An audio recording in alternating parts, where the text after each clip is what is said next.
Okay, so let's take off. Hello. Now, this is our final table that we settled on. Now, so let's see. Now, there are some things for us to look at. We are going to do something called normalization of this very table. You see, when you have a big table like this, and with those kind of issues that we've pointed out, it tells you that we have to normalize our table. Because you'll be facing such serious issues when you're designing your database. So the first thing for us to do is to let it be in a first normal form. As for first normal form, it's simple. Make sure that no cell contains a list of numbers in there. So when we look at our previous table, you could see that we were having fan and cable being a list in here, 550 here, 1 and 2 over here. This is actually what we want to avoid in our first normal form. So in here, that is why we've expanded it. So the first time that a person bought a fan, we wrote everything throughout. Then the second time that he bought another thing, we wrote that one too throughout. We've repeated everything apart from here. So we want each cell to be what? To be one element. Simple.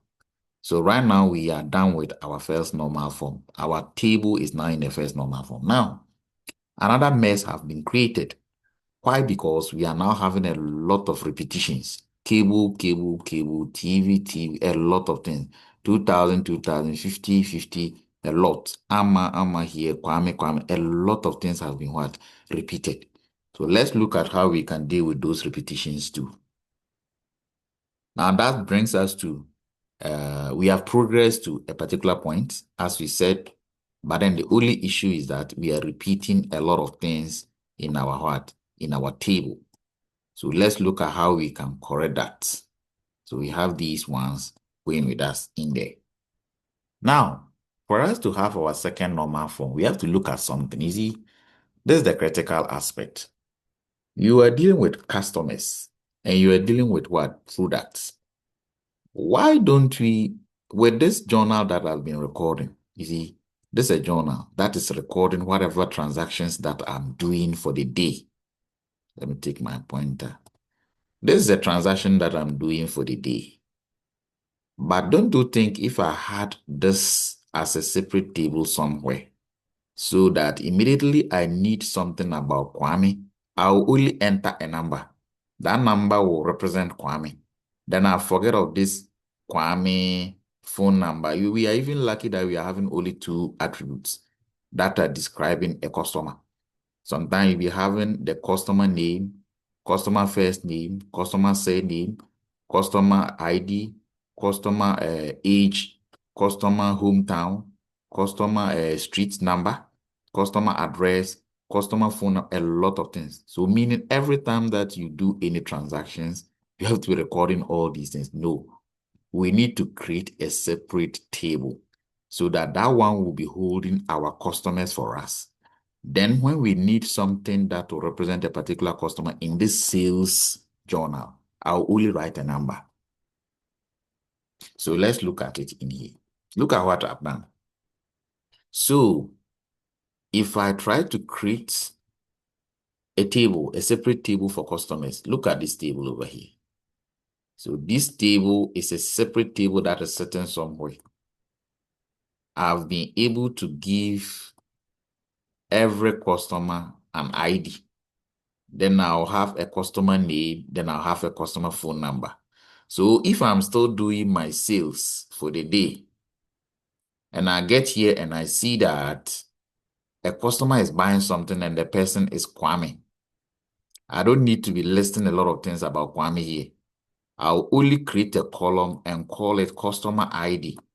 Immediately I go in there, I know that Kwame is having an ID which is C01. So immediately I record this C01 over here. If you now want to know what C01 means, you go to this table and watch who is there. It's very clear. So there's no need for me to be typing a lot of properties about Kwame here. You only do a lookup. So things become very simple. So if I want to change something about Kwame inside this table, I need to only change C01. That's all. And if I do any changes over here, it will affect all the C01s that I have here. I need not to go back and be changing something in this master table. And I believe you are getting it. This is simple. Now, that is the first thing that I've achieved. And this one will make my work very, very efficient for me. So let's go to our next work. So now look at that. No more Kwame, Kwame, Kwame repetition written over and over. So if Kwame changes his phone number, you change it once and the customer register is what? Is done throughout wherever that we have the indexing. Good. Now we go to our third normal form. See, we have another issue too with these products and their prices and whatever.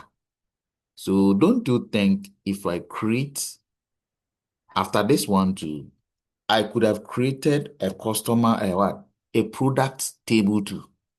So that instead of repeating TV, cable, and all those kind of things, why don't I have that one to separate? So that instead of going there to always write this TV multiple times, I'll just write a number and it will point to a table that is containing the TV, its price, and a lot of things about the TV. So let's look at that one too. So let's look at our product table. So within the product table, to look at what I've done, I have been able to create a table with what? These attributes. I have an item ID. So if I want TV, you see, a lot of things go in for TV. The size, the model number, the expiring date, the name, the price, a lot of things. We are using few things. That's why things are getting simpler.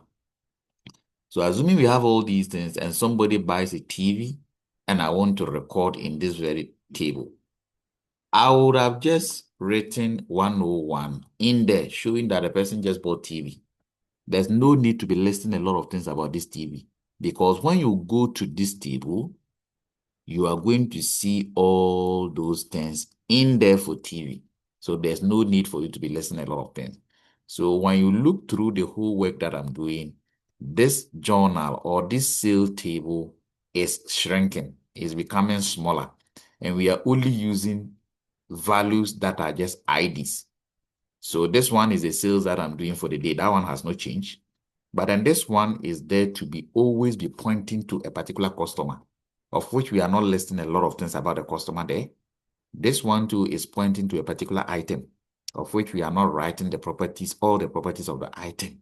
Then we just put our quantity and things get simpler. So you see that our table is now in the third normal form. This is just a gist I'm giving to you or a recap before we can be able to handle our data science work very well.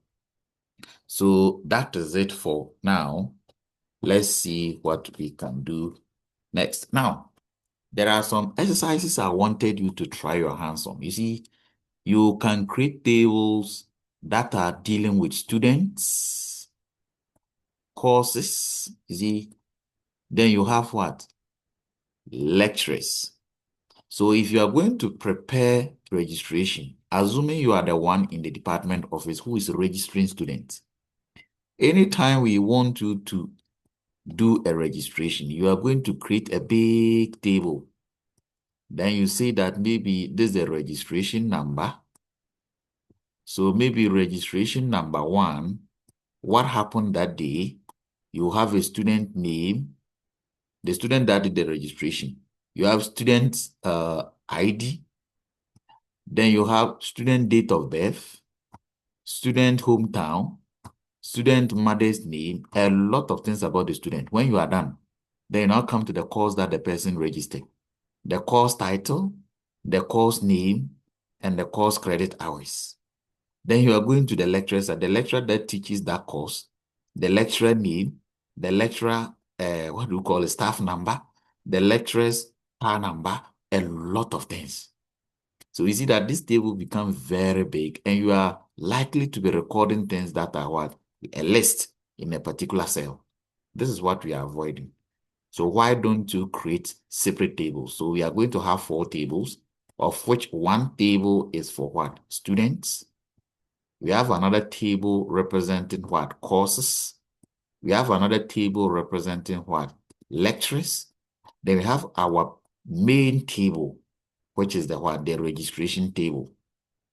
So all what this registration table will contain is that it will contain the ID of the registration, all right, but it is going to be having ID of a student, ID of a course, then ID of a lecturer. Simple. So that when you want to record a lecturer's name or whatever here, you only represent a number, which is maybe L08 for a particular lecturer. And you need not to be writing a lot of things about the lecturer because this table over here contains everything about the lecturer. Simple. And I think you can do for customer, product, staff, and what? Invoice.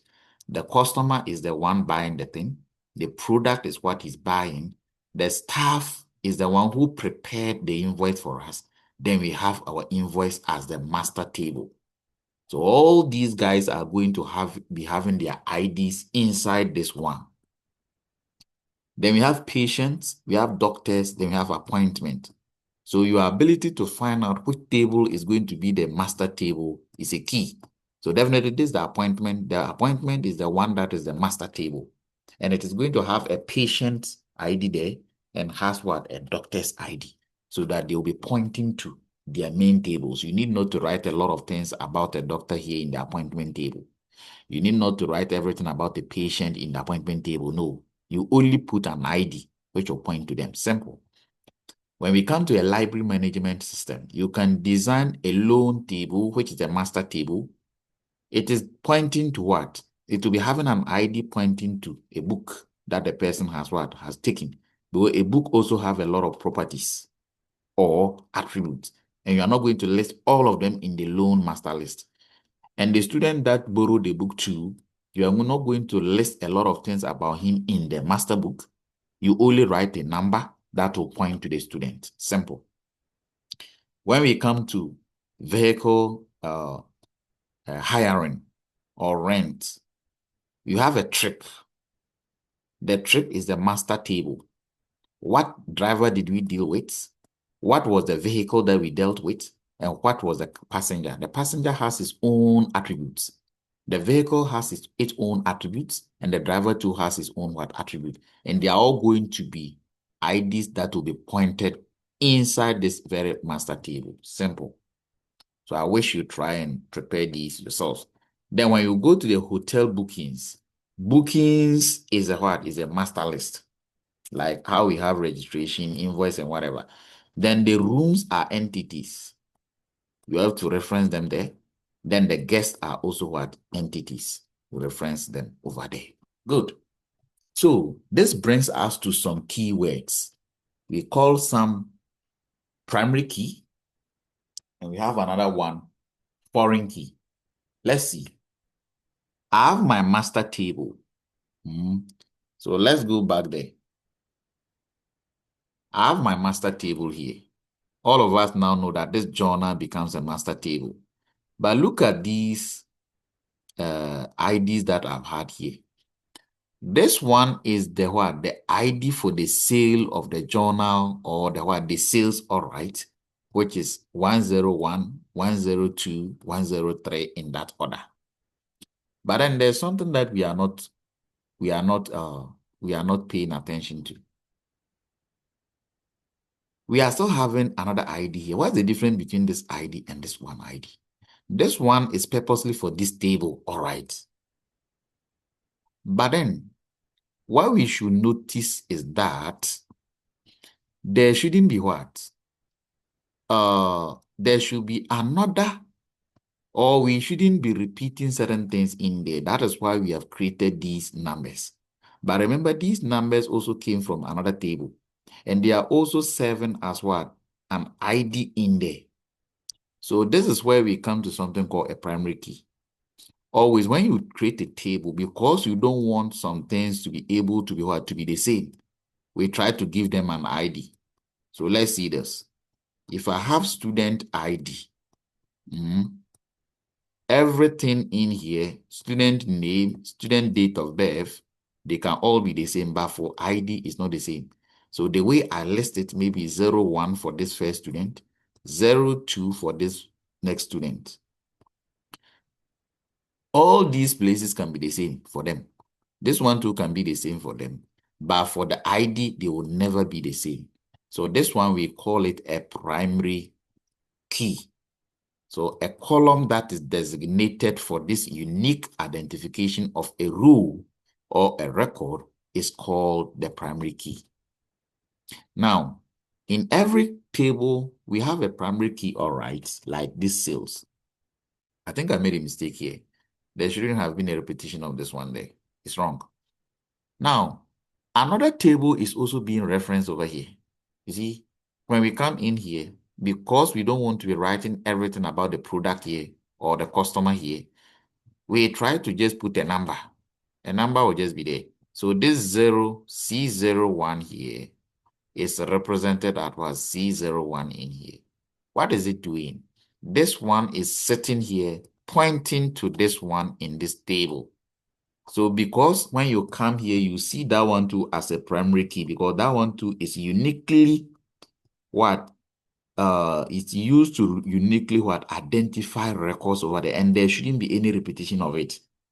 But in this table that it is called a primary key, but since we are using it in another table, we now call it a foreign key, because this customer ID is not for customers here. It's not for sales here, no.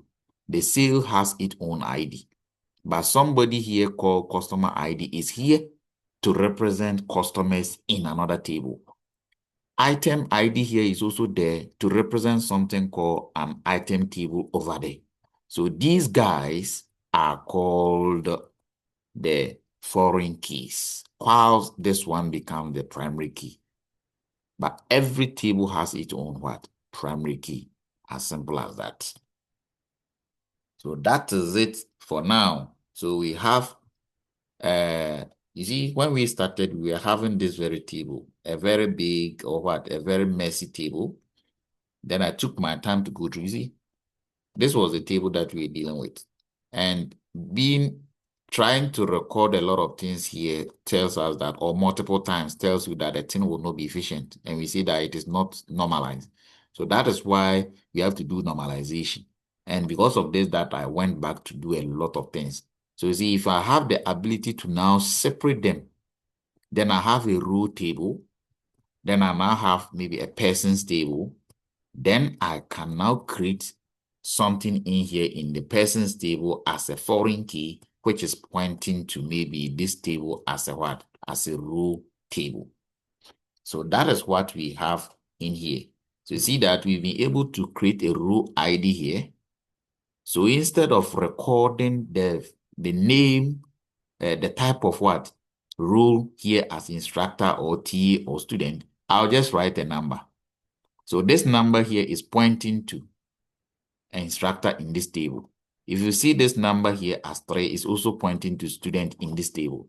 So it tells you that this one is our master table, telling you that this one is a primary key for this table. Every table should have a primary key so that we can uniquely identify a record. When you come in here, we have a what? A primary key here. A primary key, which is also what?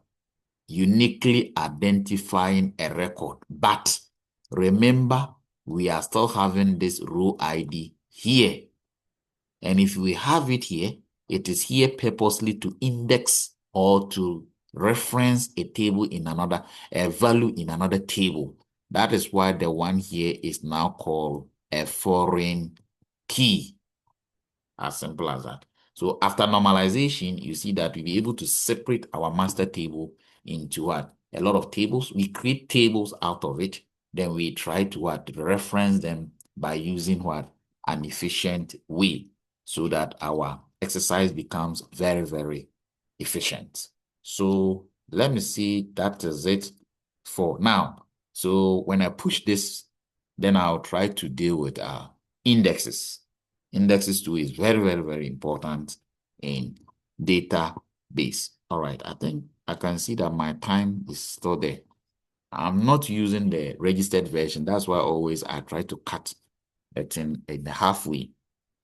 Now, let's talk of indexes. But indexes, you see, is not indices. The word is not indices. This index that we have here is not like the one we have in mathematics.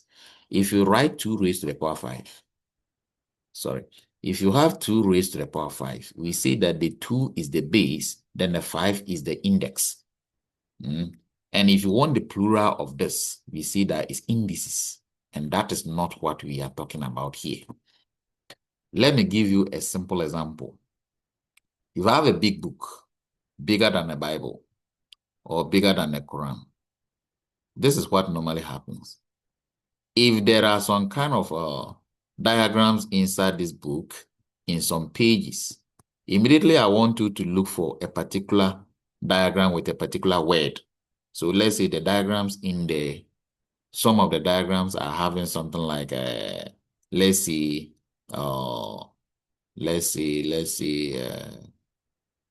is it digestive system? No.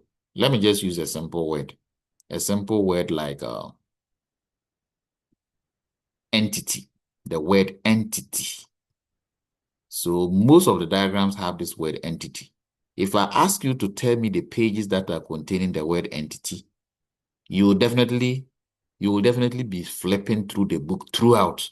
So you flip from page 1 to the last page, P of N. P of 1 to P of N. And anytime I want you to look for a particular word, that is what you are going to do. And it is going to cost you a lot of time. So what we try to do is that at the back of the book, we try to create something like a content so that whenever I write the word entity, I will do maybe into bracket the pages that are containing this entity. So when I write entity like this, entity, then I'll do into bracket. Maybe I can find one of them in page 1. I can find one of them in page 12. I can find another one in maybe page 48. I can find another in maybe page 1000 and what, and 1. In that order, immediately I do this at the back of the page, or at the back of the book. When you try to search for things like that, you'll not suffer. You only look at it, then it will direct you there. So this is what we call indexing. Indexing. Right. So let's see. I'm still over there. So indexes are created as ways of quickly accessing elements of a table. So when we have a table, very big table, as I told you, tables are very huge, but for the purpose of teaching, that is why we normally use simple ones. So if I want to look for, this one is just an example. If I want to just look for a word called gate, sorry, if I want the word gate inside a table, you have to scan through everything. But what is recorded in here is very important in computer science, please, or in IT. I'm going to hammer on this thing. This is what we call computational complexity. Computational complexity.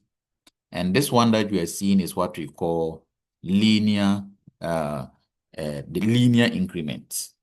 This one, it increases linearly. It tells you that the more values that you need to search, the more time you use to search.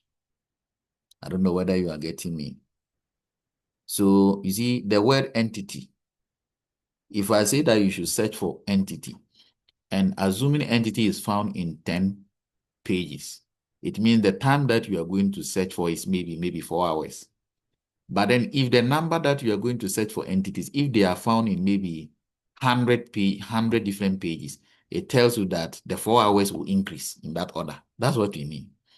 So if I now have entity found in about maybe 1000 pages, different pages, it means the 4 hours will increase more. more than what we even had already. So that is what we mean by what? Linear complexity.